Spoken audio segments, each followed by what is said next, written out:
Hello everyone. तो आज मैं एक्सप्लेन करने वाला हूँ द वेल। तो अब बिना किसी देरी के चलते हैं सीधा वीडियो की तरफ। लेकिन उससे पहले मैं आपको बता दूं कि दोस्तों मुझको आपसे एक ही रिक्वेस्ट है, आप वीडियो को लाइक, चैनल को सब्सक्राइब जरूर कर लें। आपके लिए मैं वीडियो बहुत रिस्क लेके बनाता हूँ। कभी मुझको कॉपीराइट क्लेम का सामना करना पड़ता है तो कभी कॉपीराइट स्ट्राइक का, जिससे चैनल भी डिलीट हो सकता है। मुझे आपसे एक ही रिक्वेस्ट है कि आप वीडियो को लाइक और चैनल को सब्सक्राइब जरूर कर लें, ताकि मेरा मनोबल बना रहे और आपकी मनपसंद मूवी को मैं लाता रहूं। तो अब बिना किसी देरी के चलते हैं सीधा वीडियो की तरफ। तो फिल्म की कहानी की शुरुआत होती है 1993 इटली में, जहां पर हम लिसा नाम की एक लेडी को देख पाते हैं जो एक फेमस आर्टिस्ट होती है और अपने काम के सिलसिले में वह समूची जा रही होती है, क्योंकि वहां पर लिसा को एक पेंटिंग को रिकवर करना था जो आग में जलकर खराब हो गई थी। लिसा के डैड एक बहुत बड़े आर्टिस्ट होते हैं, उनके पास में बहुत सारे प्रोजेक्ट आए हुए थे, इसलिए लिसा को समूची जाना पड़ा। जिस बस के अंदर लिसा बैठी हुई थी उसी बस के अंदर कुछ लोग बैठे हुए थे जो समूची ही जा रहे होते हैं वहाँ के जंगलों में जंगली जानवरों पर रिसर्च करने, जिनका नाम होता है मेडिसिन, ट्रेसी और टोनी। यहाँ पर लिसा को इन तीनों से काफी अच्छी दोस्ती हो जाती है। अब जिसके कुछ टाइम बाद में ये सभी समूची पहुँच जाते हैं, जहाँ पर ये चारों अलग अलग हो जाते हैं। यहाँ पर लिसा जाने से पहले इन सभी से कहती है कि वे सभी यहाँ से जाने से पहले एक बार उससे जरूर मिले। अब जिसके बाद में लिसा को हम एक बस स्टॉप पर बैठी हुई देख पाते हैं। तभी वहाँ पर लिसा को मार्कस नाम का एक आदमी मिलता है जो वहीं पास ही के क्लब का ओनर होता है, जो लिसा को मेंशन तक ले जाता है जहाँ पर उसको जाना था। इसी बीच इन दोनों की काफी अच्छी जान पहचान हो जाती है। अब लिसा की मुलाकात हाउस की ओनर इमा से होती है, जो लिसा को वो पेंटिंग दिखाती है जिसको रिकवर करना था। उसके ऊपर राख की काफी मोटी लेयर जमी हुई थी, जिसको देखकर लिसा कहती है कि इसको कम से कम 2 महीने तो लग जाएंगे। तभी इमा कहती है कि इसको 2 महीने नहीं 2 हफ्ते में सही करना होगा, क्योंकि यह पेंटिंग 2 हफ्तों के बाद में एक आर्ट गैलरी में जाने वाली है। टाइम की बचत के लिए इमा लिसा को उसी रूम में स्टे करने को कहती है, जहाँ पर लिसा पहले पेंटिंग को गौर से देखती है और जिसके बाद में वह अपना काम करना स्टार्ट कर देती है। वहीं पर सीन शिफ्ट होता है उन तीनों लोगों पर जो जंगलों में जंगली जानवरों पर रिसर्च करने आए थे, जहाँ पर मेडिसिन और ट्रेसी सो जाते हैं, लेकिन टोनी जंगल में कैमरा और माइक सेट कर रहा होता है ताकि उसको पता लग सके कि इस जंगल में कौन कौन से जंगली जानवर रहा करते हैं। तभी टोनी को कोई आवाज सुनाई देती है, जिसके लिए टोनी फ्लैश लाइट लेकर देखने चला जाता है। तभी टोनी को कोई चीज दिखाई देती है और वह जोर जोर से चिल्लाने लग जाता है, जिसकी आवाज सुनकर मेडिसिन और टोनी जाग जाते हैं और उनको ढूंढने के लिए मेडिसिन बाहर चली जाती है। अब थोड़ी दूर जाने के बाद में मेडिसिन को टोनी की कैप मिलती है जिस पर खून लगा हुआ था, जिसको देखते ही वह काफी डर जाती है और ये सब बताने के लिए वह ट्रेसी के पास में भागकर आती है, लेकिन वो कुछ बोल पाती तभी कोई आकर ट्रेसी के सामने ही मेडिसिन को उठाकर ले जाता है। ये सब देखकर ट्रेसी काफी डर जाती है और जब ट्रेसी मेडिसिन को चेक करने के लिए बाहर जाती है तभी उस पर कोई हमला कर देता है। जब मेडिसिन को होश आती है तो वह अपने आप को एक केव यानी कि जेल में पाती है। वहीं पर भी मेडिसिन के बाकी और साथी मौजूद थे जिनको भी बंदी बनाकर रखा गया था। साथ ही वहाँ पर एक आदमी और मौजूद था जिसको हम स्ट्रेंजर बुलाएंगे। अब जिसके बाद में सीन शिफ्ट होता है लिसा पर, जो बहुत अच्छे से पेंटिंग रिकवर करने का काम कर रही होती है। तभी वहाँ पर इमा पहुँच जाती है, जो लिसा के काम को देखकर काफी इम्प्रेस हो जाती है, क्योंकि उसने काफी कम समय में बहुत अच्छा काम किया था और उसको खाने पर इनवाइट करती है। अब डाइनिंग टेबल पर हम इमा की बेटी जूलिया को देख पाते हैं, जो काफी अजीब थी, ठीक तरीके से किसी से बात भी नहीं किया करती थी। ये सभी खाना खाने लग जाते हैं। वहीं सीन शिफ्ट होता है उसी रूम की तरफ जहाँ पर उन तीनों को बंदी बना के रखा गया था और उस रूम के अंदर हम एक कुएं को भी देख पाते हैं जिसके ऊपर कुछ मंत्र वगैरह लिखे हुए थे। तभी उस रूम में एक बहुत ही मोटा आदमी आता है जो दिखने में बहुत ही डरावना था और उसने ही उन सभी को कैद करके रखा हुआ था। वो अपने साथ में एक बाल्टी भी लेके आया हुआ था, जहाँ पर टोनी उस आदमी को देखकर जोर जोर से चिल्लाने लग जाता है और उसको गालियां देने लग जाता है, जिसको सुनकर उस मोटे आदमी को गुस्सा आ जाता है और सीधा टोनी के केव के अंदर चला जाता है, जहाँ पर वह टोनी को पीट पीट कर अधमरा कर देता है। जहाँ पर टोनी अपने आप को बचाने के लिए बाहर रेंगता हुआ भागता है। तभी वह मोटा आदमी जिसका नाम होता है अरुड़ा, वह टोनी के बैग में नाइफ को घुसा देता है और उसको घायल कर देता है, जिसके बाद में अरुड़ा टोनी को उठाकर वहीं पास ही के कुएं के अंदर फेंक देता है। जहाँ पर हमको पता चलता है कि उस कुएं में कोई तो मौजूद है जो टोनी का मांस खा रहा होता है। वहीं दूसरी तरफ हम लिसा को देख पाते हैं जो पेंटिंग पर काम कर रही होती है, जहाँ पर जैसे जैसे लिसा उस पेंटिंग को रिकवर कर रही थी वैसे वैसे लिसा को पेंटिंग में एक डीमन दिखाई देने लग जाता है, जिससे लिसा काफी डर जाती है, लेकिन वो अपने आप को संभालते हुए फिर से पेंटिंग को ठीक करने लग जाती है। तभी लिसा के हाथ पर कट लग जाती है, जिससे कि उसके खून पेंटिंग के छींटे उस पेंटिंग के ऊपर गिर जाती है। लिसा अपने आप को संभालते हुए फिर से पेंटिंग को रिकवर करने लग जाती है और अब तक लाइट भी जा चुकी थी। तभी लिसा के रूम में हम उसके पिता को आता हुआ देख पाते हैं, जो लिसा के सामने ही अपना गले को काट लेता है और अपने आप को खत्म कर लेता है, जिससे कि लिसा काफी डर जाती है और जोर जोर से चिल्लाने लग जाती है। तभी लिसा की आँख खुल जाती है, मतलब कि यह एक नाइटमेयर था जो बहुत ही डरावना था। वहीं पर सीन शिफ्ट होता है स्ट्रेंजर पर, जो एक ब्लेड की मदद से गटर के ढक्कन को खोलने की कोशिश कर रहा होता है, क्योंकि वही एक रास्ता था जिसकी मदद से वो यहाँ से स्केप कर सकता था। और यह तो मेडिसिन भी देख रही होती है, जिस पर मेडिसिन अपना नाइफ उसकी तरफ फेंकती हुई कहती है कि यहाँ से निकलने के बाद में तुम हम सभी को बचा लेना। कि नाइफ स्ट्रेंजर से काफी दूर था। तभी स्ट्रेंजर अपना सूज को उतार कर नाइफ को जैसे तैसे ले ही लेता है। वहीं मेंशन में हम लिसा को देख पाते हैं जो सो रही होती है। तभी उसके रूम में हम एक अजीब सी लेडी को आता हुआ देख पाते हैं जो सीधा लिसा के बेड पे सो जाती है। अब जिसके बाद में वह लिसा का गला दबाने लग जाती है। यहाँ पर हम उस लेडी को देख पाते हैं जिसका नाम होता है डोरका। तभी लिसा की आँख खुल जाती है, यानी कि यह एक नाइटमेयर था। जब लिसा उस पेंटिंग को चेक करती है तो वह अब तक 50% रिकवर हो चुकी थी। तो देखते लिसा हैरान हो जाती है, क्योंकि उस पेंटिंग के ऊपर डोरका भी मौजूद थी जो उसके सपने में आई थी। अब लिसा पेंटिंग को देख रही होती है, तभी वहाँ पर जूलिया पहुँच जाती है। जूलिया लिसा को बताती है कि इस पेंटिंग में जो लेडी है उसका नाम डोरका है, जो एक विच है और वे सदियों से इसी घर में रहा करती है। साथ ही जूलिया को बताती है कि यह पेंटिंग श्रापित है, अगर उसने इस पेंटिंग को रिकवर कर दिया तो लिसा नहीं बच पाएगी। यह बोलकर जूलिया वहाँ से चली जाती है, क्योंकि वह लिसा को वार्निंग देने आई थी। अब इस चीज से लिसा काफी डर जाती है और वह मार के पब में चली जाती है, जहाँ पर वह अपने मन की बातों को शेयर करती है। वहीं दूसरी तरफ हम अरोड़ा को देख पाते हैं जो कुएं के अंदर एक बाल्टी डालता है। हम देख पाते हैं कि कोई तो उस कुएं में मौजूद है जो अपना हाथ काट कर बाल्टी के अंदर अपना खून डाल रहा होता है,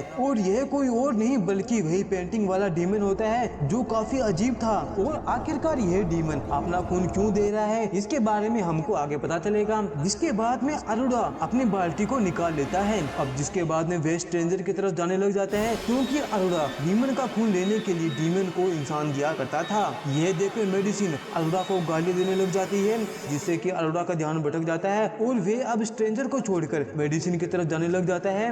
मेडिसिन ने ऐसा इसलिए किया ताकि वे स्ट्रेंजर को छोड़ दे, क्योंकि अरोड़ा अगर उसको मार देगा तो वे यहाँ से नहीं निकल पाएंगे। जहाँ पर अरोड़ा मेडिसिन को मारने पीटने लग जाता है, जहाँ पर मेडिसिन अपने आप को बचाने के लिए केव की एक पाइप को पकड़ लेती है, और यह देखकर अरोड़ा को गुस्सा आ जाता है और वे उसके दोनों हाथों को ही काट देता है। जिसके बाद में अरोड़ा मेडिसिन के साथ में बहुत ही बुरा सलूक करता है। यह सीन उस मूवी का सबसे डरावना सीन होता है। उसकी पीठ को नोच लेता है और उसकी आंखों को भी निकाल लेता है, और आखिरकार अरोड़ा मेडिसिन को उस कुएं के अंदर फेंक देता है। उस कुएं में हम देख पाते हैं कि उस कुएं के अंदर ढेर सारी हड्डियां पड़ी हुई थी। तभी वहाँ पर एक डीमन आ जाता है जो पहले मेडिसिन की गर्दन को नोचता है और जिसके बाद में बेस को पेट फाड़ कर जान से मार डालता है। वहीं दूसरी तरफ हम मेंशन में देख पाते हैं जूलिया को, जो अपनी खिड़की के पास में खड़ी होकर एक कपल को देख रही होती है जो किस वाला गेम खेल रहे होते हैं। तभी वहाँ पर लिसा पहुँच जाती है, जो जूलिया को रोता हुआ देखकर उसके पास में आती है। जहाँ पर जूलिया बताती है कि उसका मॉम अकेली ही रहना पसंद करती है और वे अपने बारे में ही सोचती रहती है और मुझको इस घर से बाहर जाने की इजाजत भी नहीं है। जहाँ पर जूलिया और भी कुछ बता पाती, तभी वहाँ पर इमा पहुँच जाती है जो लिसा को अपने साथ में लेकर जाने लग जाती है। जहाँ पर वो लिसा को बताती है कि वो जूलिया को बाहर इसलिए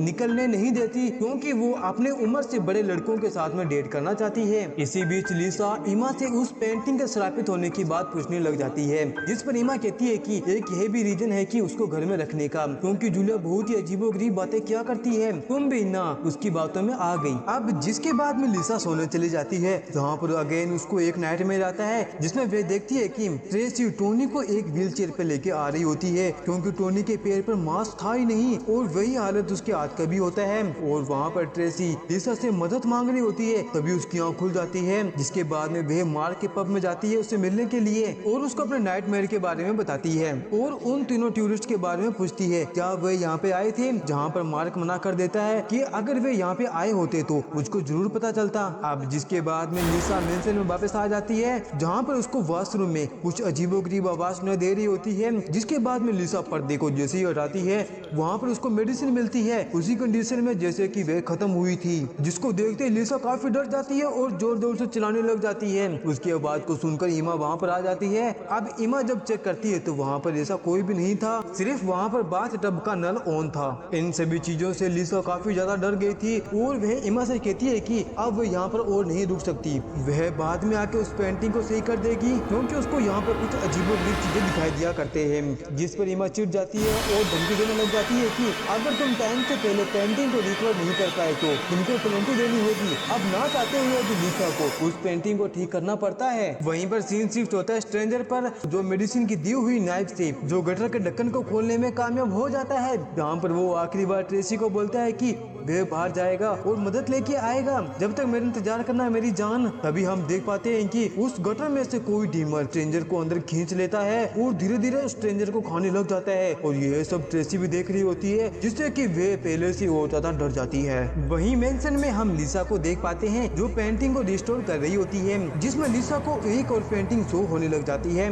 जिसको ठीक तरह से साफ करने पर उसको पता चलता है कि वहाँ पर एक बच्चा भी था जिसको ट्री से लटकाया हुआ था। वहीं दूसरी तरफ हम इमा को देख पाते हैं जो रेड कलर की कोई ड्रिंक पी रही होती है। तभी हम उसके पीछे हम डोरका को देख पाते हैं जिसको हमने उस पेंटिंग के अंदर देखा था। यहाँ पर हमको पता चलता है कि इमा और डोरका दोनों ही विच है और उस डीमन का खून पिया करते हैं, यानी कि इमा के हाथ में जो लाल रंग की ड्रिंक है वे ड्रिंक नहीं बल्कि खून है। और इस खून की खासियत बात यह होती है कि जो भी बंदा इस खून को पीता है वे हमेशा के लिए जवान हो जाता है। और यह दोनों उस डीमन को खून के बदले इंसान दिया करते थे खाने के लिए। वहीं दूसरी तरफ हम लिसा को देख पाते हैं जो अपना काम कर रही होती है। तभी उसके पास में जूलिया आती है और उसको काम करने से मना करने लग जाती है और बताती है कि यह पेंटिंग 500 साल पुरानी है। और उस पेंटिंग को देखकर वे बताती है कि उसकी मोम और डोरका ने पहले एक लड़का जिसका नाम था बिली उसको बलि दिया था, जिससे उन्होंने एक गोरका नाम के डीमन को बुला लिया और उसको उन लोगों ने पकड़ लिया और उसको कर्ज करके एज गे पे ट्रैप कर दिया।